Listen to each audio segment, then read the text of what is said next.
So if you're watching this as a recorded video, have it be as if you're in this gathering happening now, live.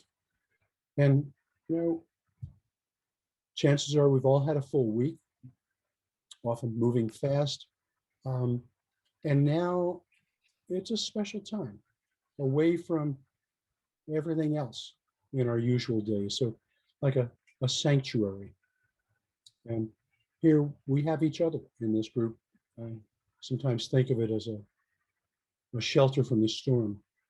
And I'll just say a couple things in the beginning and then turn it over to other people. Just because of immense pain in our lives and in the world, lots of people have shut down their hearts to protect them. And yet, on a deep level, we know that grief is a blessed solvent to dissolve the hardness in our hearts. And something I mentioned in the email, Stephen Levine, who's the author of Healing into Life and Death, had a really deep way of saying this, and I can't find the original quote, but to paraphrase, it's the difference between a heart that is broken and a heart that is broken open. And so, Renee, I'd like to call on you, please, to read that lovely poem that you wrote that is about this. Okay. And if I could just preface it by saying that this did come out of, after years of experiencing deep grief over loss of a beloved to death. It was kind of a distillation of experience. So it's called Sacred Wounds. It is through our sacred wounds that the blood of our holiness flows. Submerged near drowning in rivers of loss, we may encounter the grace of baptisms not possible in water. Buried within deep chambers of anguish, our souls undergo initiation into far deeper life. And at the altar of our despair, as we offer up the cups of our tears, we may find, newly resurrected, the radiant truth of our hearts.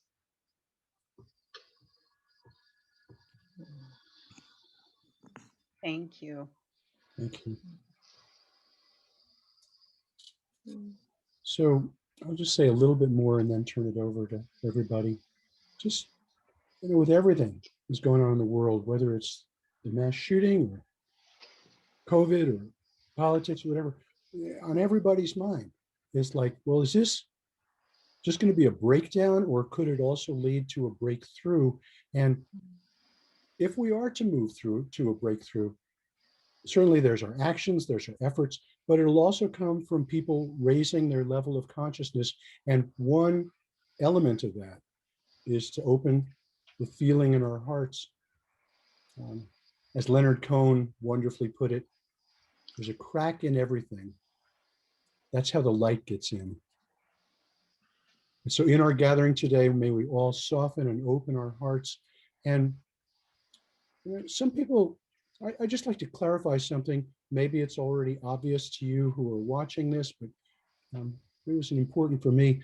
The difference between depression and sadness. And depression is when feeling gets depressed and shut down. We depress the emotion that's shutting down life energy, whereas sadness is an active feeling. And when we feel more fully, feeling of life energy, feeling more alive, that's really very different from depressed. And yet, I know a lot of people also have hesitancy about sadness. And so years ago, a friend of mine named Chardin, he had a wonderful term for what many of us want to experience. He called it tender sadness. Mm-hmm. And that's always been so helpful to not just sadness, but tender sadness, not the sadness we previously pulled away from, but a tender sadness that gently pulls on us to want us to feel it, to soften. And, I think of this important word, empathy, which is the ability to experience some of what another person is feeling, their thoughts, their attitudes. And a lot of times sensitive people may feel maybe too much of what's going on for other people, too much for their own well-being. But many people, maybe even most, they don't feel enough of what's going on in another person. Because if people did feel more of that, there would be much less violence in the world. And I know for me, my ability to feel, so from my life, yeah, it's been wonderful. Yes, it's been difficult. And I have a pretty easy time feeling love and fear and anger. But the one that hasn't been easy for me to feel as easy is grief. And so for me, feeling grief is like feeling a missing piece of the puzzle to become more whole. In a way that I'm aware within myself and my life is to feel body sensations that go along with any experience. So I just want to describe a little bit about how I feel this. And if you're watching this on video, if you wish, you could feel some of this within yourself as I describe it. So just regarding grief, I feel deep in my chest and my breath and my heart feeling physically heavy, as if gravity is pulling down on them. It's literally the phrase heavy heart. And again, as I'm talking about this, if you want to feel any of it within yourself, just feeling your breath and heart being pulled down by gravity helps you feel stronger, deeper, more grounded. And I find that in busy life, sometimes my breath feels dry. But in grief, there's a moistness in the breath that feels good. And we often control our breath. And so now a wonderful feeling is just allow the feeling of your exhale to just flow out as freely as you can. And continue feeling that in your breath as we take the next step to honor the people who were killed in Boulder last week. And I'm going to begin with an image of the people killed. So if any of you know any of these people, like if you would just say their name and something you know about them. And if not, just please, anybody, just honor these people by speaking their name.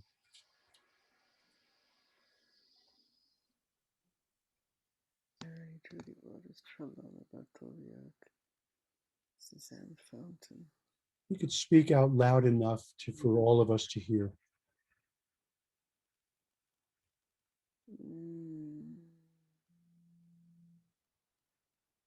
Maybe we should just read them. We can all take turns. Yes, I agree. That's better. And then after a little bit, Eve, if you would bring your contribution. Yeah.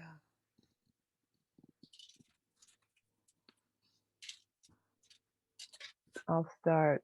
Denny Stong,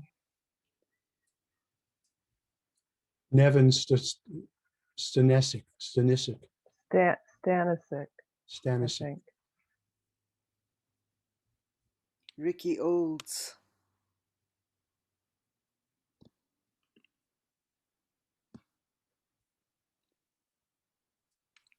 Trelana Bartkowiak. Jody Waters. Terry Leiker, Officer Eric Tully.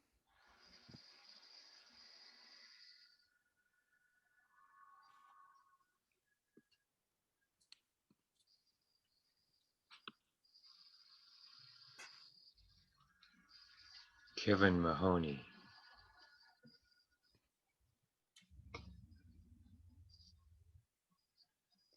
Suzanne Fountain,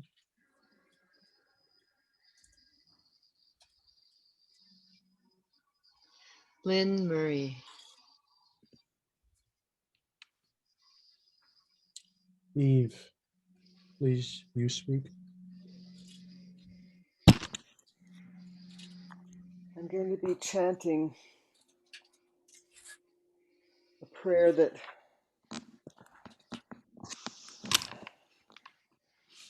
it's traditional. It says, I'm going to be, because it's in Hebrew, I'm going to translate it to you first. God full of compassion, dwelling on high, find perfect rest on the wings of the Shekhinah. That's the feminine presence of God in the heights.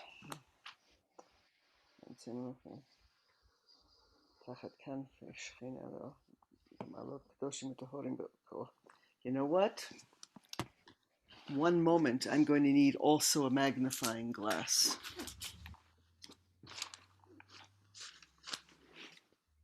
I will be right back.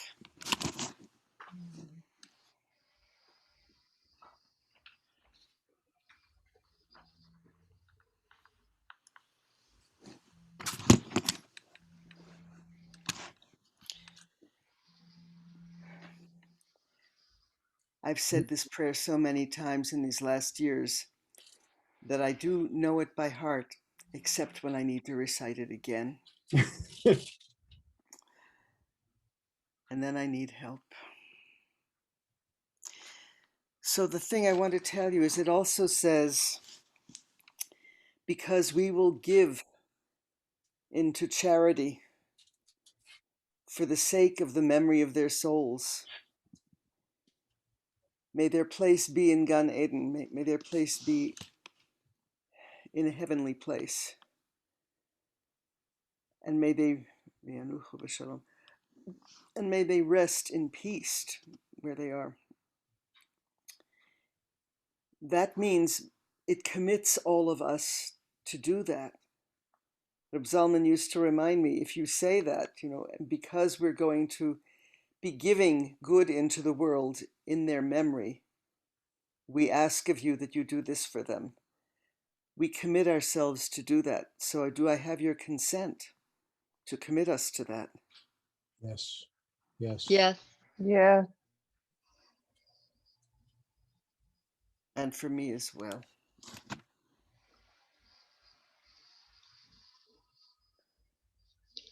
El male rachamim, shochein במרומים, המצא מנוחה נכונה על כנפי השכינה, במעלות קדושים וטהורים כזוהר הרקיע מזהירים. את נשמות כל האלה שלחו לעולמם, בעבור שבלי נדר ניתן צדקה בעד הזכרת נשמתם, בגן עדן תהא מנוחתם. לכן בעל הרחמים יסתירם בסתר כנפיו לעולמים, ויצרור בצרור החיים את נשמתם. יהו נחלתם, וינוחו בשלום על משכבם, ונאמר Amen.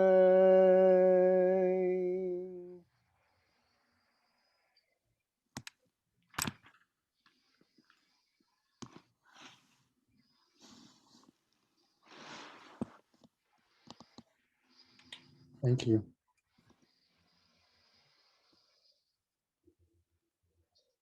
And Eve pointed out to me yesterday that, yes, this is about the mass shooting in Boulder, but it's also how this is connected with all the violence and senseless killings that happen daily around the world. So we open our hearts to break open for all of this, for places beyond Boulder, and bring that into this space. Sylvia, Janice, Renee, Foster, Eve, anything else any of you want to say?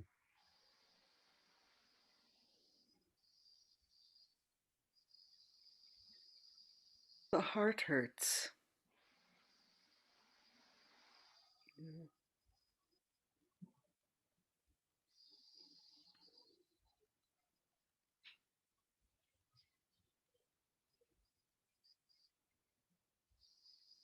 Just feel heartfelt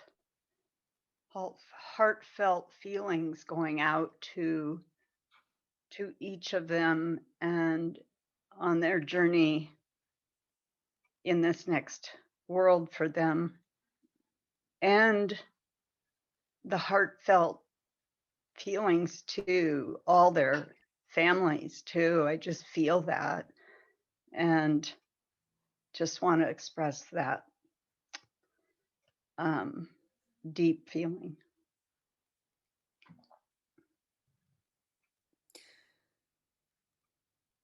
On our neighborhood listserv, Next Door Table Mesa, the daughters of one of the victims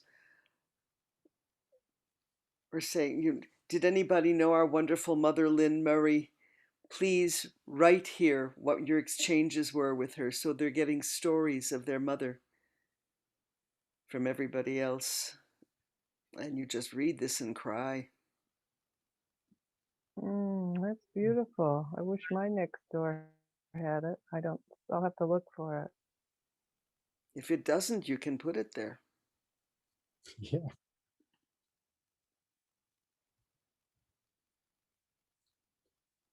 Yeah, there's a phrase, survival guilt, and it's not, I don't feel that strongly for that phrase, but what I can't put into words, knowing that these people, their lives, the survivors, have been torn apart, and I'm connecting with that as best I can, but it's just so tiny compared to what they're going through. So tiny.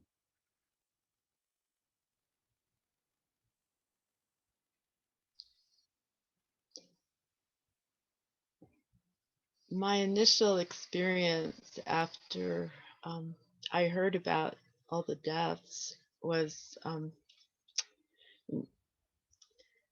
don't know, for like 3 days, I was pretty much just so overwhelmed with the grief, because I think partly because I did have that experience of losing my husband like a long time ago, 27 years now, but there's still a resonance of one morning that person is the bedrock of your life, and in the afternoon they're gone, and the ripples and repercussions of that, and just really feeling so deeply for those left behind, was a huge thing for me,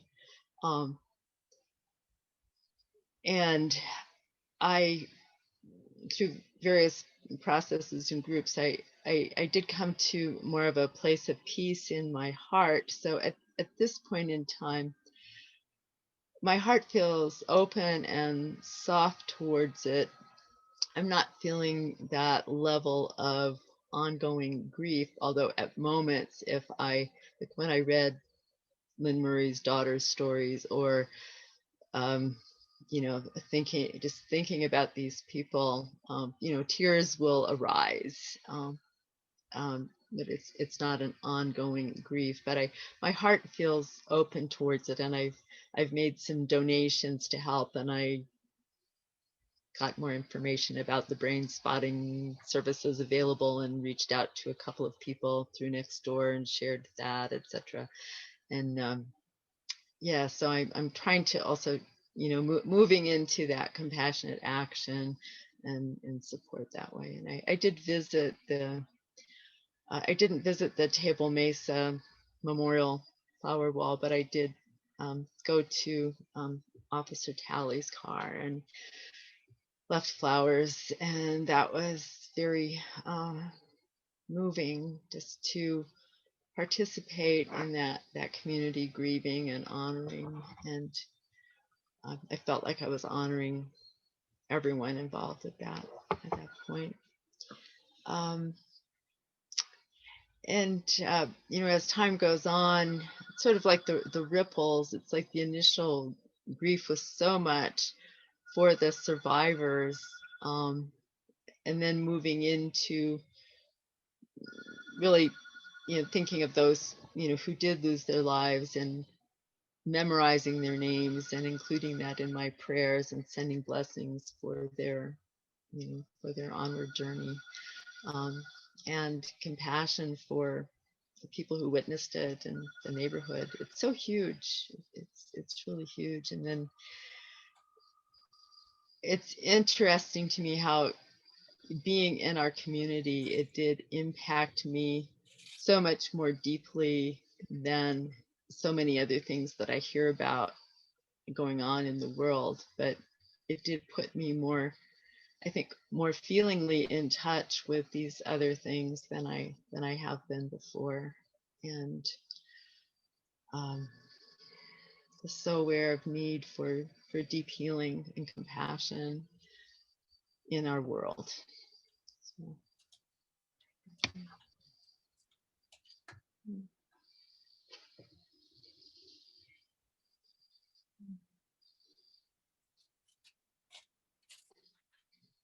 You.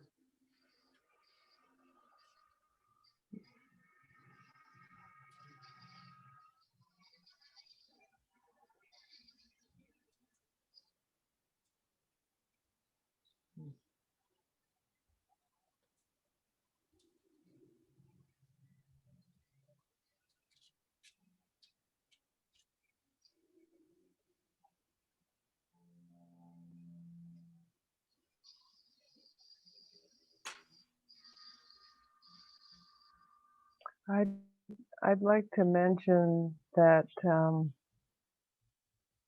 there's let me see what they're calling, a grief ritual happening today at City Park along Boulder Creek next to the main library, and it's at 1:30, and it's being done by a group of 5 women, and it's called the Community Grief and Gratitude Project, and they're asking to join with the community for a ritual to honor our grief, gather with masks, offer our grief to offer our grief to the water. Please bring a pebble, a twig, a leaf, a flower, something you can offer to the water that can hold your grief and that will be easily accepted by the creek. So that's another beautiful way to honor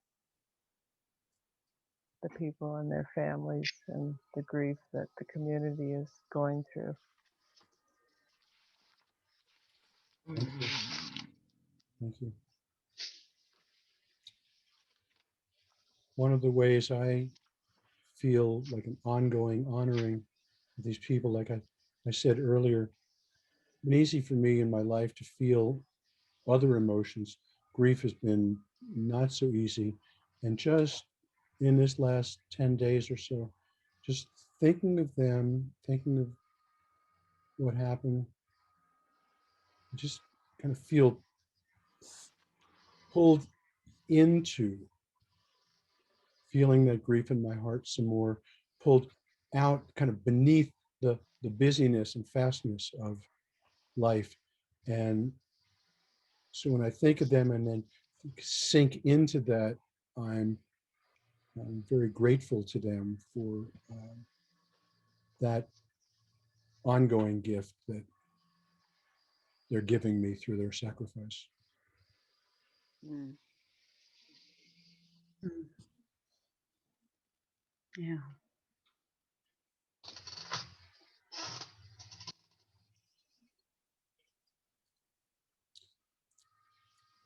Foster, I know it's not fair for me to put you on the spot, but I really love you, and I would love if you have anything to say.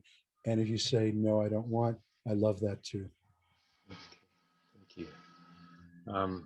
Well, I related to what you were just saying about that. In a way, it was a gift to the community, the grief that, and the sadness, and the getting in touch with deeper aspects of ourselves. And even though it was, tremendously painful for the family and for those that are that easily feel grief around that or that knew them, um, even that's a blessing in a sense, because it takes us out of our everyday lost reality, where we're just kind of lost in the world and lost in daily events and lost in our little fears and separations, and feeling more of a connectedness in a sense, because of that. And so, in the bigger picture of things, it it comes with a blessing as well. That's just something I observed. Thank you. When Sylvie talked about the grief ritual by the river, it called to mind another poem, which I quickly retrieved, if I might share it. Please. Oh, please. Okay, this one I have to read. To the river. I carry my face of pain as an offering to the river, held like a flower in the palms of my hands. She cherishes these gifts, the bitter fruit, spent hyacinths, the taste of wildflower honey, rough with bees. More gifts arise bleeding out of the darkness, ancient rooted, blossoming the color of grief. I toss these like roses into the river, sparing not even one single thorn, sparing no blood-red fragrance. Water to water, her eyes hold mine, salt and fresh currents mingling, as she shows me my sorrow in the stream of all sorrows, the world and its pain in my tears. She carries my gifts to the heart of her song, gives them back shining, golden, renewed, then leaves me with the smile that wakes from darkness, all things known or unknown in its depths.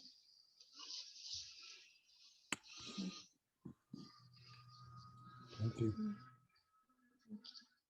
Janice, like I said to Foster, I'd love to hear from you, anything. And if you don't want to talk, I totally honor that. Um, I'm remembering back to, when it happened in the very beginning and wondering, Boulder is known as such a wonderfully peaceful place. At least I feel it that way. And the initial feeling for me was shock. And what I've realized over these last 10, 11 days, whatever it is now, it's bringing me to a place of stop, and really inwardly reflect just on my, in my own being, in my own life, and what, with all the loss that I have had in the last between 2 and 3 years, it's just been intense and really difficult in a lot of ways. So I want to really feel and let myself move into this place of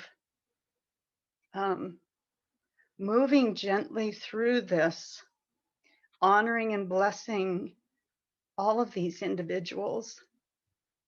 And it was like a sacrifice they made on some level. And it's interesting because I think it's affected people in Boulder in a lot of different ways, and maybe more deeply feeling and maybe leading to more healing.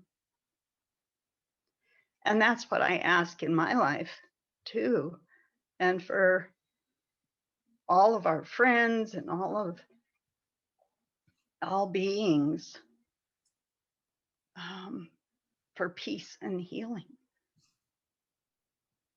And I've experienced more pain in my body since it was before, but it's gotten more intense.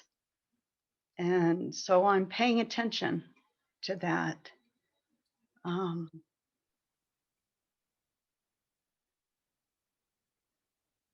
just being present with what is, and come to acceptance.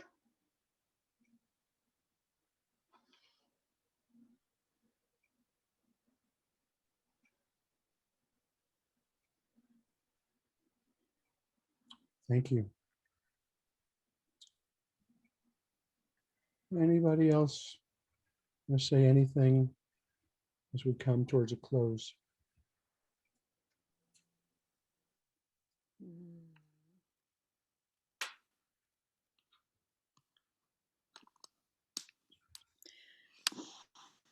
I want to thank you for gathering us. You're welcome. Yes, thank you. You're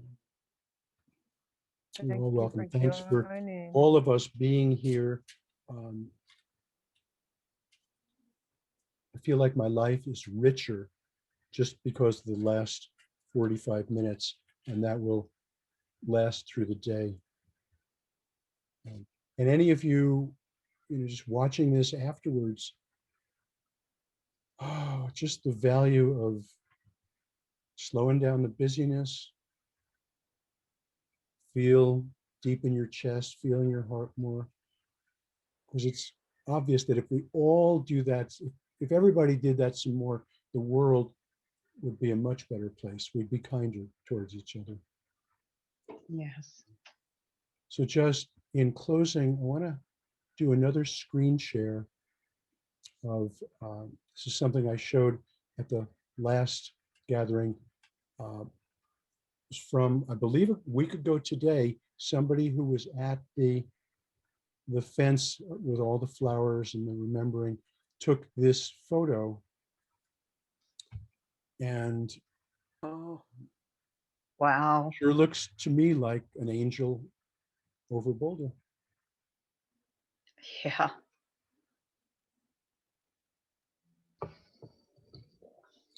Wow. So thank you all for coming. I'll just leave the photo up. You can look at it as long as you wish, leave when you wish. Have a blessed day.